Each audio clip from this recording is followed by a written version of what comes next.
Hello বন্ধুরা, সবাইকে শুভ দুপুর জানাই। দেখুন, আজকে দুপুরবেলা পরোটা করছি, কারণ আমার ছেলেটার শরীরটা ভালো নেই।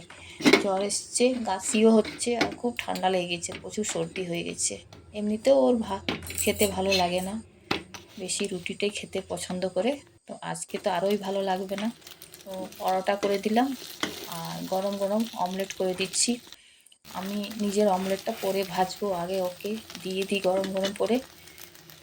সর্দি মুখে ওর মুখটা একটু ছাড়বে। আমার ভাজা হয়ে গেছে অমলেটটা, ওর থালাটা সাজিয়ে পরে ওকে দিয়ে আসি।